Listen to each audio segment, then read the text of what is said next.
सोचिए आप कि आपके प्राण बसे कहां हैं, आप कहां अटके पड़े हुए हैं।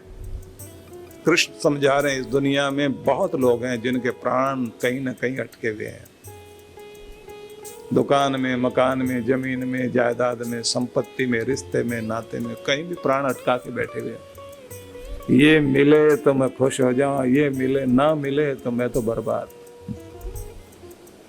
और इस दुनिया में चीजें मिलेंगी बिछड़ेंगी, संयोग वियोग का संसार है, लेने देने का पाने खोने का संसार है। इस संसार में हर पल घटनाएं घट रही हैं, घटता रहेगा कुछ ना कुछ।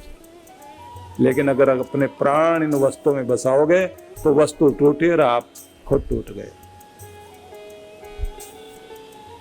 वीतराग भय क्रोध, गीता अद्भुत है, लेकिन इसको ऐसे नहीं पढ़ा जा सकता कि आपने वो सुना, सुनने के साथ साथ में आप जो है कहा कि अच्छा ये ज्ञान हो गया, लेकिन समझ में तो आया ही नहीं। भगवान की वाणी है ना, साधारण नहीं है। तो तोते को जैसे जैसे पिंजरे को हिलाया, राक्षस हिलना शुरू हो गया। तोते को जैसे ही पकड़ा, राक्षस को लगा मेरी तो गर्दन पकड़ ली गई, तोते को मारा, राक्षस मर गया। हम सब लोगों को ऐसी हालत होती है, कोई लॉटरी लग गई, हमसे ज्यादा खुश नहीं है, कोई नुकसान हो गया, डिप्रेशन में पहुंच गए। इतने कमजोर है आज के जमाने में लोग, छोटी छोटी बातों में डिप्रेशन हो जाता है। बच्चों की कोई कामना पूरी नहीं हुई, आत्महत्या करने को तैयार, घर छोड़ के भाग जाएंगे। बहुत कमजोर हो गए, इतना मन हमारा कमजोर है। अगर घर में हमारी कोई बात नहीं मानी गई, हमारी नहीं चली, तो आदमी कहने लग जाता है अन्न जल उठ गया मेरा इस घर से। कोई समझता ही नहीं हमें, कोई हमारा अपना है ही नहीं, बेगाने हैं हम लोग।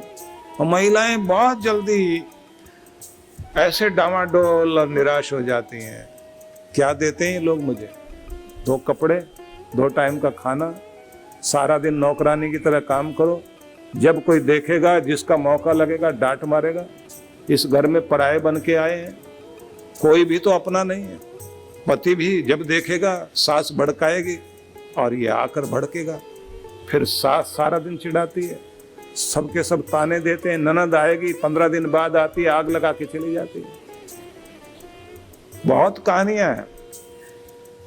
और उसके बाद कोई घटना घट गई, अब यहां रह के क्या करेंगे, अब जी के क्या करेंगे। और माँ को रोज टेलीफोन पर कहानियां बताई जाती है। कोई छोटी घटना घट गई, बेटी अटैची बांध और निकला, और फिर काला कोट वाला व्यक्ति बीच में आ गया, रिश्ते जुड़ने नहीं देगा, क्योंकि उसको फायदा इसी में है कि दोनों पक्ष वाले लड़ते रहें।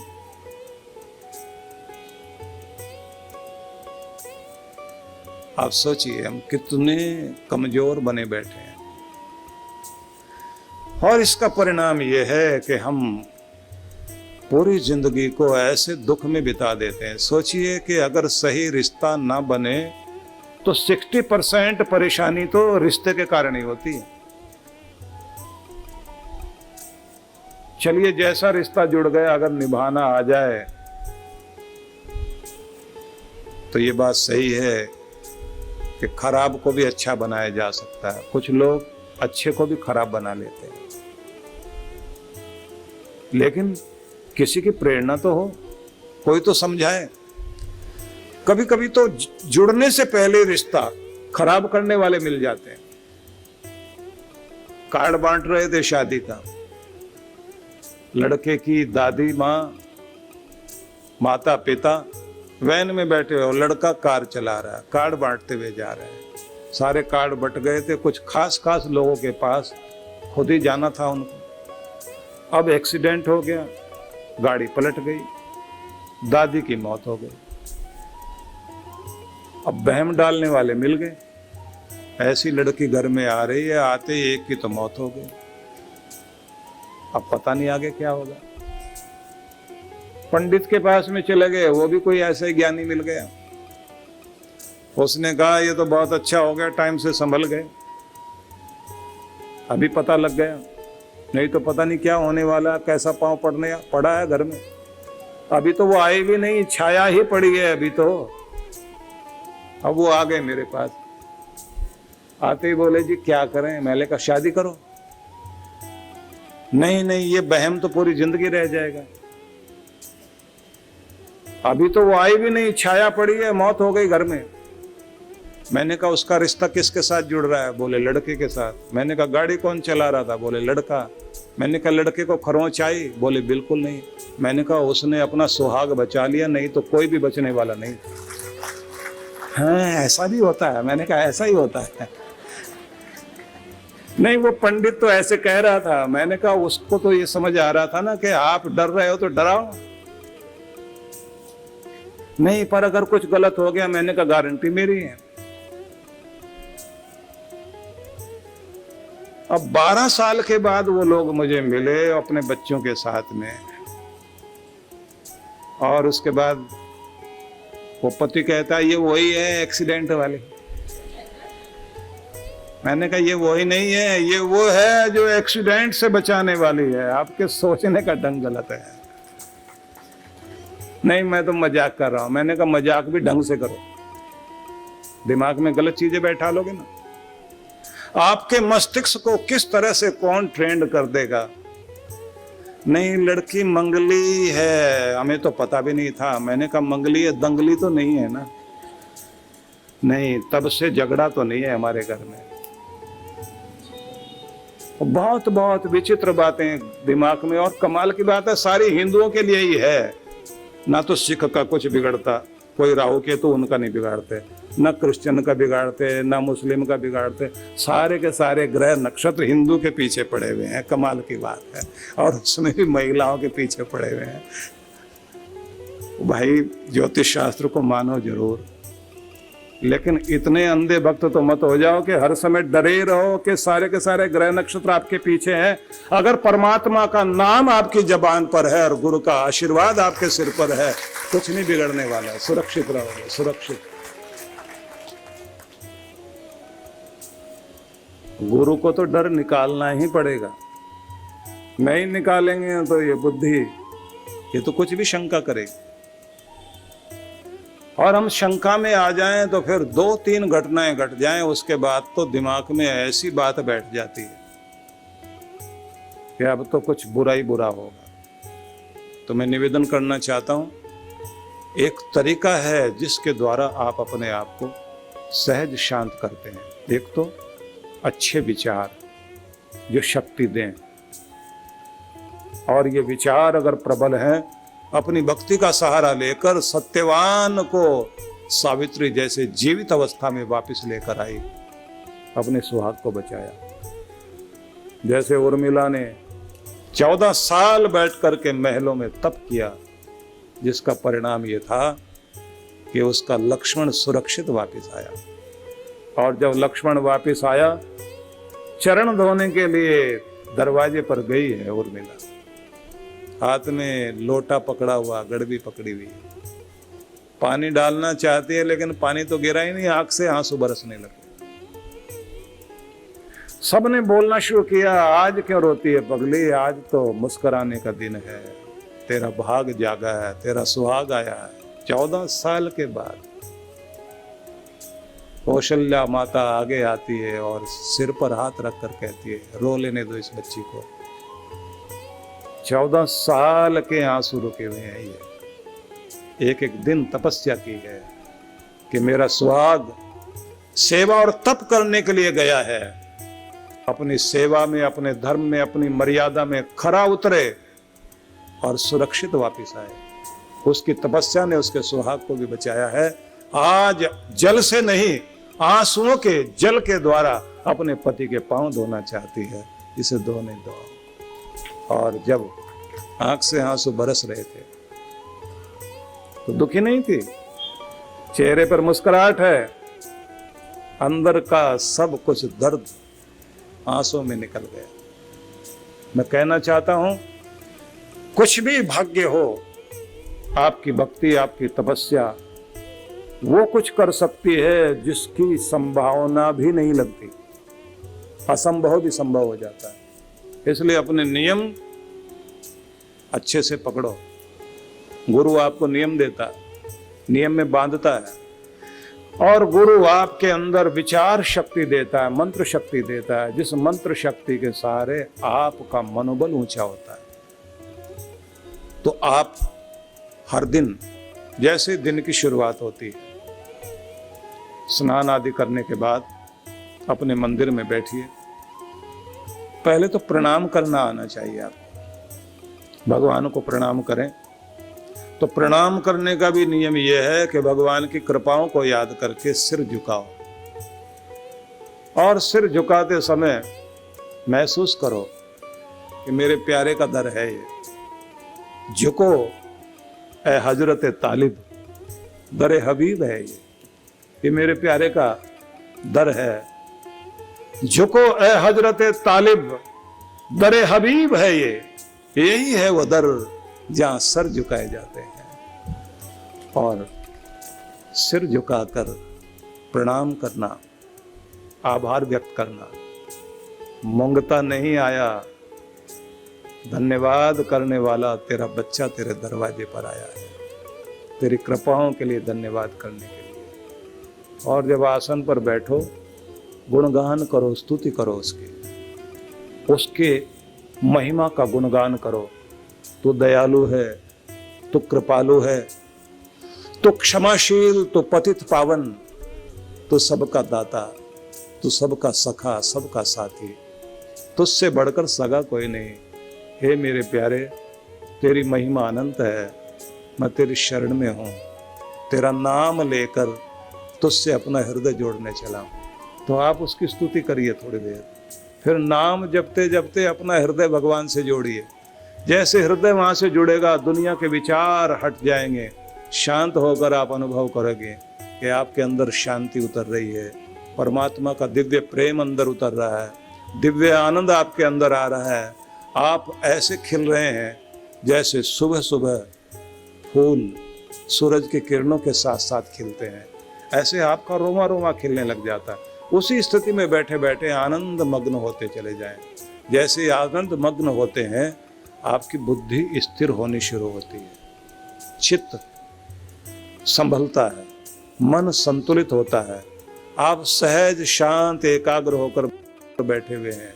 उस अवस्था में जब आप उठकर चलते हैं तो आपका व्यवहार भी बदल जाता है। बहुत शांति में, बहुत प्रेम में आप जा रहे हैं, ऐसे जैसे आज दुनिया की सारी खुशियां प्राप्त हो गई। वो रूप होता है कि आप खजाना लेकर आए हैं भगवान का, तब स्थित प्रज्ञ वाली स्थिति में आप होते हैं। भगवान अर्जुन को समझा रहे हैं कि ऐसा व्यक्ति जिसकी बुद्धि स्थित हो गई है, मतलब अपने आपे में है, जो भक्ति में बैठता है, समाधि का आनंद लेता है, जो इस माया जाल से ऊपर उठ चुका है। माया जाल समझ लीजिए, इस पूरी दुनिया में परमात्मा के वो माया जाल काम करता है। जैसे पृथ्वी में आकर्षण शक्ति है, ऐसे माया में भी अपनी आकर्षण शक्ति है। वे चीजें आपको ज्यादा अपनी तरफ खींचती हैं जिनसे आपको बचाना है। जैसे स्वाद आपको अपनी तरफ खींचेगा। अब ये जो पानी पूड़ी वाले हैं, वो अपनी तरफ खींचेंगे आपको। आप खड़े हैं वहां, इतने बेचैन हो जाते हैं कि उसको ये कहते हैं भैया पहले मुझको दे। लेकिन आपको पता लगता है जब आप उसे देख रहे हैं कि वो बेच रहा है और खाने वाले खा रहे हैं, तो दूर से खड़े होके ये देखो कि ये बेच क्या रहा है। स्वाद, जीभ का लालच। सेहत है इसमें? बोले बिल्कुल नहीं। फिर क्या है इसमें? बीमार तो हो सकते हैं, इसकी तो गारंटी है, बाकी सेहत नहीं है। तो आप अपने आप को रोकोगे और आप क्या कहोगे? यही है माया जाल जो आदमी को ललचाता है और फंसाता है। वो जितनी भी चीजें दुनिया की, ये तो एक उदाहरण दिया मैंने, जितनी भी चीजें आपको दुनिया के आकर्षण की हैं, जो बांधती हैं लेकिन सही नहीं है, जहां आपके विवेक की परीक्षा होती है, जब आप उससे बाहर निकलते हैं तो पता लगता है अब आप समझदार हुए हैं। आप वहां खर्च करने लग जाते हैं। मॉल में गए, जरूरत है भी नहीं, खरीदते जा रहे हैं। खरीदने में मजा बहुत आता है। और जब वहां से लौटते हैं कोई पूछता है किधर गए थे, शॉपिंग के लिए गए थे। शॉपिंग शॉपिंग शॉपिंग कहते हैं, बड़ा मजा आता है। और वो जो बैग वैग तरह तरह के लटकाए हुए होते हैं, ब्रांडेड चीजें हाथ में लेके आ, और साथ में पूछने वाला ओहो बहुत अच्छी अच्छी चीजें लाए हो। घर में आके आदमी कहता है इसकी तो जरूरत ही नहीं थी, क्यों खरीद लिया, पैसे भी खराब कर लिए। रोज नई नई डिजाइन की चीजें आती रहेंगी, ललचाती रहेंगी, लेकिन आदमी के विवेक की परीक्षा होगी, समझदारी की, जरूरत थी या नहीं। बड़ी मेहनत से कमाया था, ना समझी से खर्च कर लिया। जहां देना चाहिए वहां हाथ कांपते हैं, और जहां नहीं देना चाहिए वहां तो ऐसा दिल खोल के आदमी। सोचिए, विवेक चला जाता है माया के सामने। इसलिए कहा जाता है माया भगवान की सेक्रेटरी है। वो अपने तक, भगवान अपने तक नहीं पहुंचने देते, कहते हैं पहले माया से मिलो। अगर माया तुम्हें पास कर देती है, वो उड़ जाएगी इधर उधर, खिलाने पिलाने में बैठा देगी, चीजों में भटका देगी। अगर आप वहां भटके हुए हैं तो भगवान तक नहीं पहुंचोगे। और अगर माया के पहरे को पार करके आ गए और भगवान तक पहुंच गए, ध्यान लग गया, भक्ति टिक गई, तो कहते हैं देवता भी आसमान से फूल बरसाते हैं। अंदर महसूस होता है कि जैसे हमारे ऊपर फूलों की वर्षा हो रही है, जैसे मानन से भर रहे हैं। क्योंकि देवताओं को भी लगता है पृथ्वी पर सुलाने के सारे साधन मौजूद थे, उसके बाद भी आदमी सोया नहीं है, तो इसका स्वागत किया जाना चाहिए, इसका सम्मान किया जाना चाहिए। तो सोचिए, इस पहरे से बाहर निकलकर कोई आदमी जाग जाए तो देव शक्तियां भी सम्मान करेंगी। कृष्ण समझा रहे हैं, दुख आए उद्विग्न नहीं होना, बेचैन नहीं होना, व्याकुल नहीं होना, और सुख आए तृष्णा न भर जाए इतनी, रात दिन वही सपने देखते बेचैन होते घूम रहे हैं। वीतराग भय क्रोध, राग रहित हो जाए। मतलब तुम्हारी जो अटैचमेंट चीजों में है, जो मैंने आपसे कहा था ना कि राक्षस के प्राण बसे थे तोते में, तो आप भी सोचिए आपके प्राण कहां बसे हुए हैं। अगर आपके प्राण किसी वस्तु में बसे हुए हैं और उसका नुकसान हो जाए तो फिर आदमी सिर पकड़ के बैठ जाता है। इस दुनिया में यहाँ आदमी पाएगा भी, खोएगा भी, हार भी, जीत भी, ये तो चलेगी, लेकिन अपने आप को इतना कमजोर मत बनाओ कि वस्तु के साथ आप भी टूट जाएं। वस्तु टूट जाए, लेकिन खुद को टूटने मत देना, बस इतना मजबूत अपने आप को बनाना है। आगे फिर कहते हैं वीतराग भय क्रोध, तो राग वीत हो जाए, बीत जाए, हट जाए, जीत लिया जाए। भय को जीत लिया जाए। पूरी दुनिया में राज करता भय, डर राज कर रहा है। शासन के डंडे का राज सब जगह चलता है, डर भी डंडे का है, कानून का डर है। कानून दंड प्रक्रिया, अब वो जो दंड वाली प्रक्रिया है, सजा वाली प्रक्रिया है, वो डंडा। तो पशु नाच रहा है डंडे के कारण, बंदर नाचता है ना, तो बंदर जब नाचता है तो आपने देखा होगा, आजकल तो प्रतिबंध लग गया है, पहले तो आपने खूब बंदर को नाचते हुए देखा, अब तो सर्कस में भी प्रतिबंध है, पशु पक्षियों से वो कार्य नहीं कराए जाते। लेकिन कराने वाला कैसे कराता था? डंडे के बल पर। आपने देखा होगा ना, बंदर वाला बंदर को, बंदरिया को लेके बैठा है, तो उसके बाद वो दिखाता है कि वो हाथ में डुगडुगी लेके बजाएगा और साथ में कहेगा बंदर से कि तुम्हारी मदर ने, माँ ने पानी मांगा, उठो। वो उठता ही नहीं। फिर उसके बाद वो कहता अच्छा तुम्हारी पत्नी ने पानी मांगा है, तो फटाफट अपने सिर पे टोपी लगाता है और गिलास लेकर आता है, पानी देने के लिए जाता है। अब बंदर को कुछ पता नहीं क्या कहा जा रहा है, उसे तो ये पता है जब ये डंडा ऐसे हिलाएगा तो उठ जाना है, जब ऐसे करेगा तो उठना नहीं। उसे कुछ नहीं पता, ये तो बोलने वाला बंदर वाला बोल रहा है, उसे तो सिर्फ डंडे का पता है। इस दुनिया को अगर बंदर की तरह कोई नचा रहा है तो सिर्फ डंडा नचा रहा है, ये याद रख लेना, सिर्फ डंडा नचा रहा है। डंडा अपनी जगह काम कर रहा है और डंडा है डर, डर नचा रहा है इंसान को। लेकिन ये जो डर है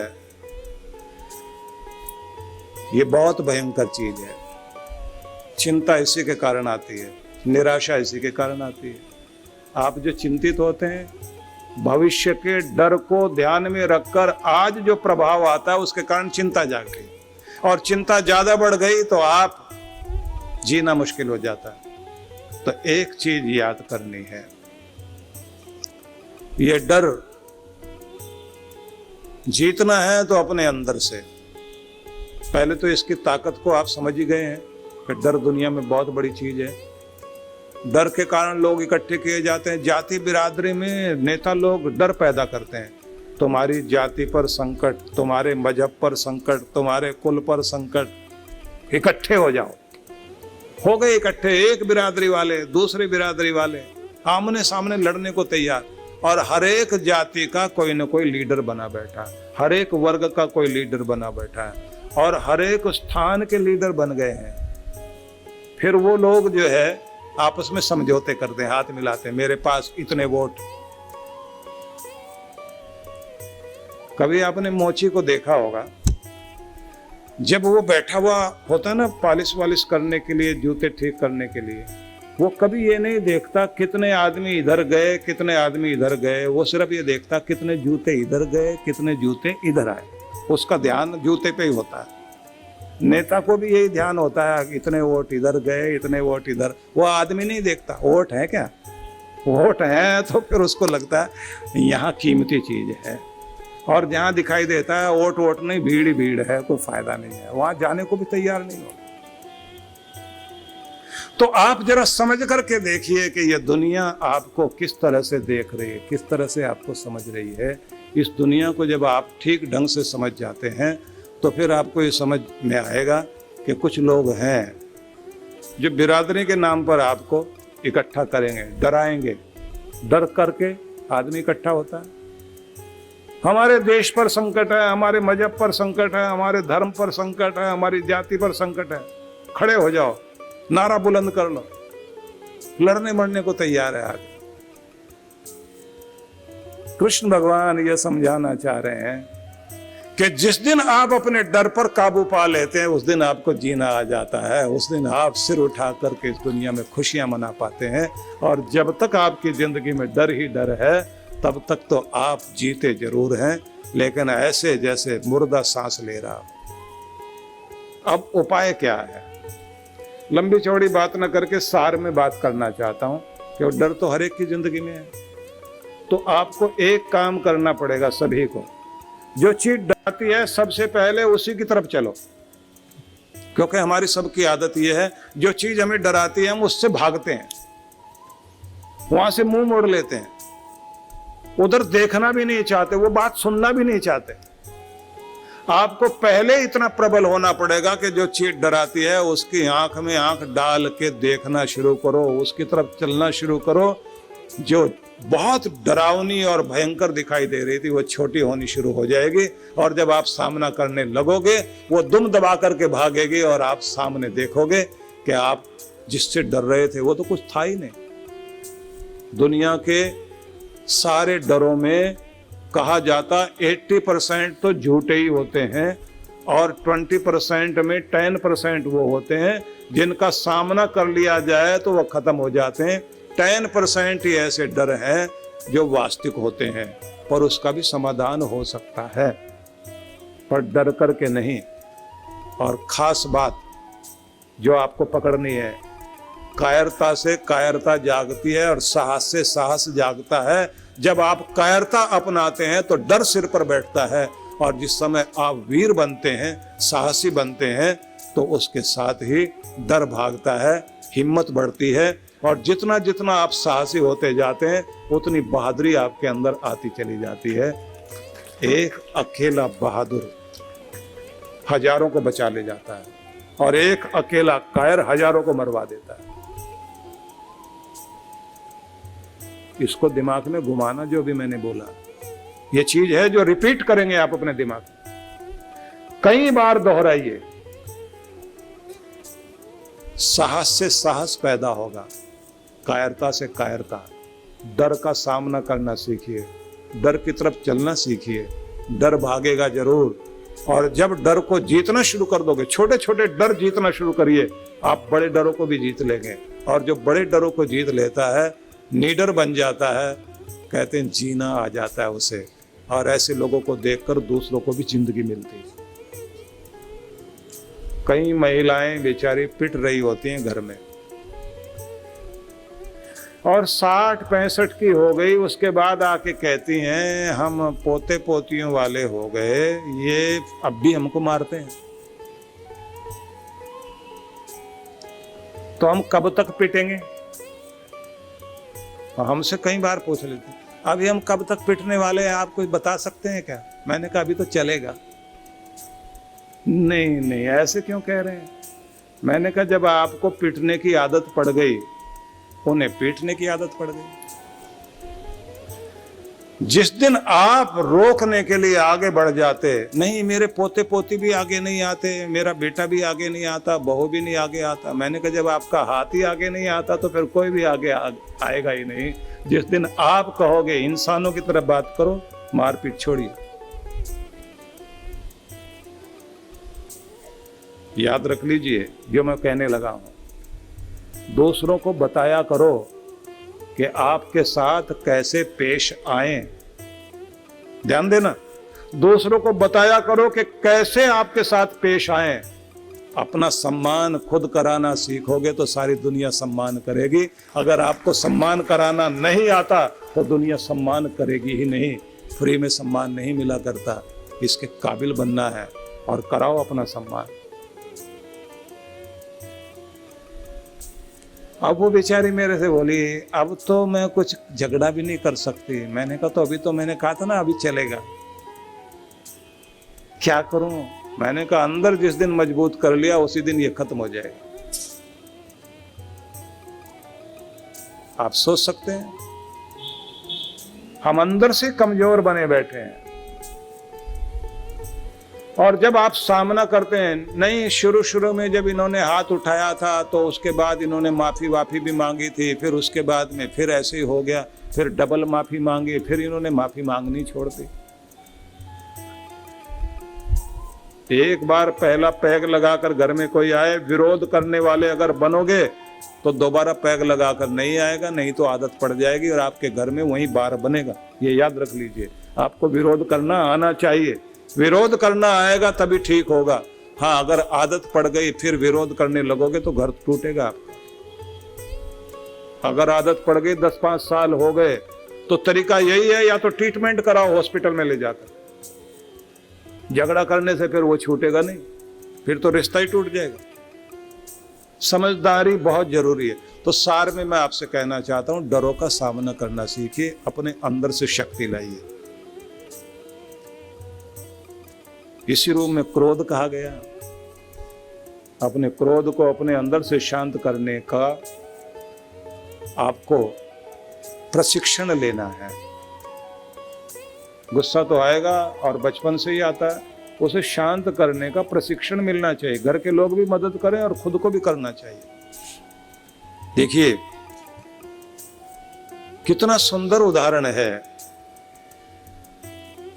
कि व्यास ऋषि ने जैसे महाभारत ग्रंथ में और गीता को संकलन करने में बहुत बड़ा कार्य किया, ऐसे वाल्मीकि ऋषि ने राम जी की कथा को प्रस्तुत करने में बहुत बड़ा कार्य किया।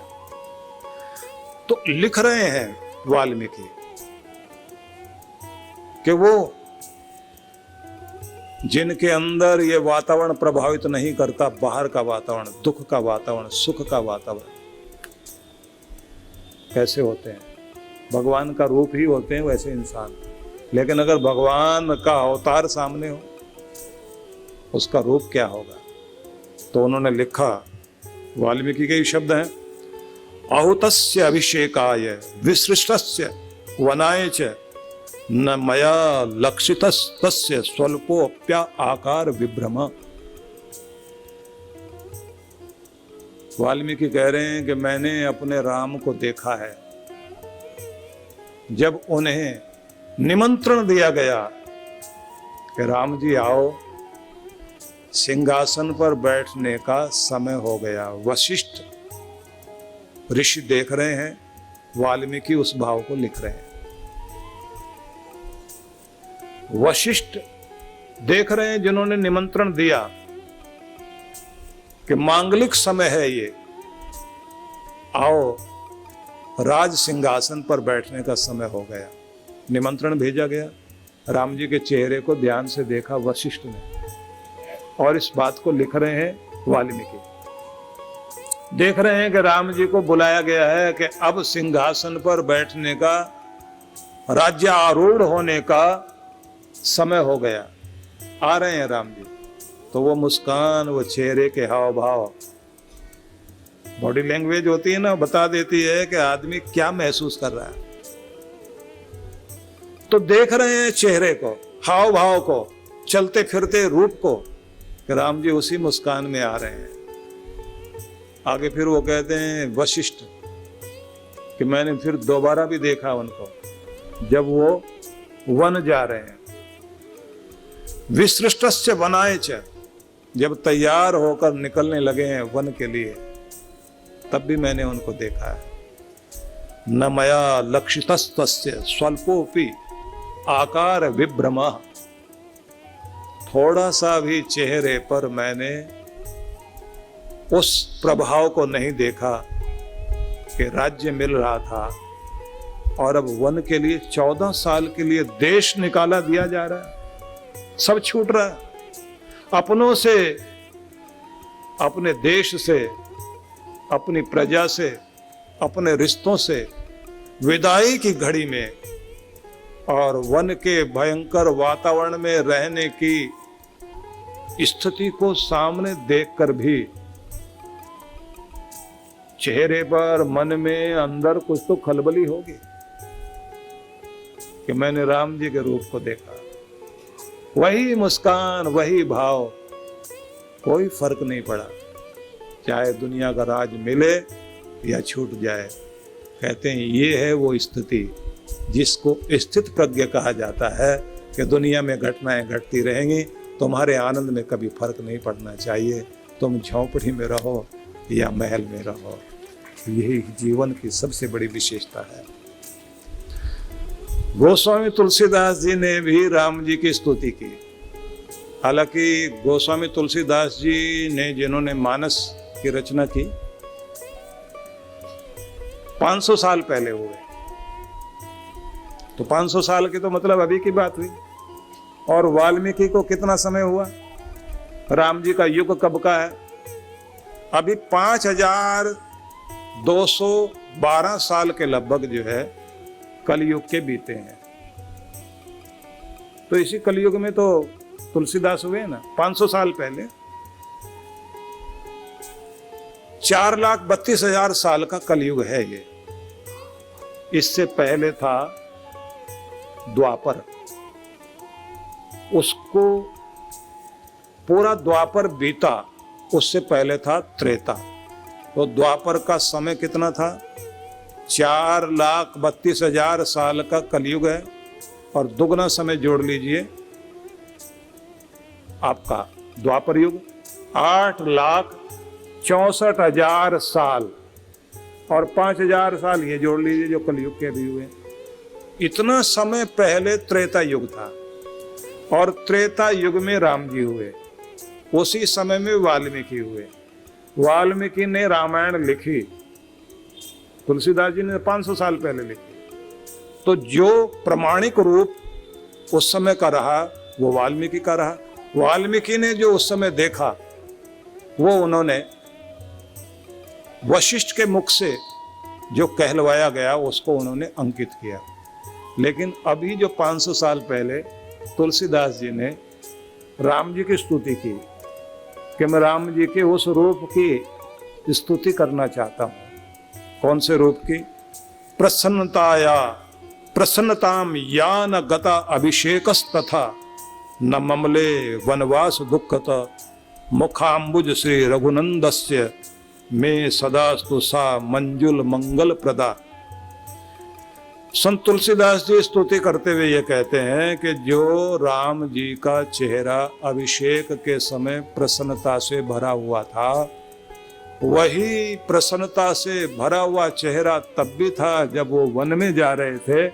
ऐसी शोभा वाले राम जी के मुखमंडल का दर्शन करते हुए मैं आशीर्वाद मांगता हूं कि मेरे जीवन में भी वो कृपा कर दे, चाहे सुख आए या दुख आए, मैं हमेशा इसी तरह से प्रसन्न रहूं।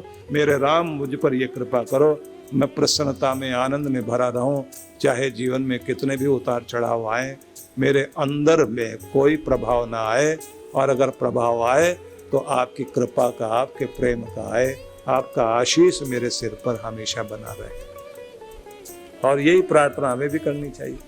तो कृष्ण भगवान ने अर्जुन को समझाया कि जिन्होंने अपने क्रोध को जीत लिया, भय के ऊपर उठ गए और जो आसक्ति से रहित हैं, सुख आने पर बहुत फूल नहीं जाते और दुख आने पर घबरा नहीं जाते, ऐसे लोग स्थिर बुद्धि वाले कहलाते हैं। और वे लोग हैं जिन्होंने परमात्मा का अमृत रस चखा है, जो ध्यान में बैठने वाले लोग हैं, जो भक्ति में बैठने वाले लोग हैं। देखिए एक बात ध्यान रख लेना आप लोग,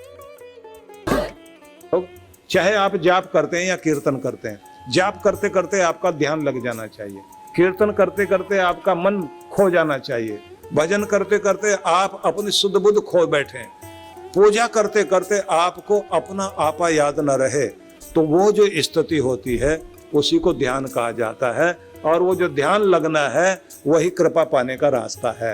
बस अपना मन इस तरह टिकाना सीख जाइए, कृपा होगी, निश्चित रूप से होगी, रस आएगा, फलो फूलोगे। दूसरी बात आपको जो ध्यान देनी चाहिए वो ये है, चलता फिरता तीर्थ और मंदिर गुरु को कहा जाता है। अगर आपका ध्यान पूरा पूरा गुरु में है और गुरु के वचनों में है, तो बीच बीच में अगर कुछ भी शंका आ जाएगी वो आपको हिलने नहीं देंगी, क्योंकि गुरु की कृपा आपके साथ जुड़ी रहेगी।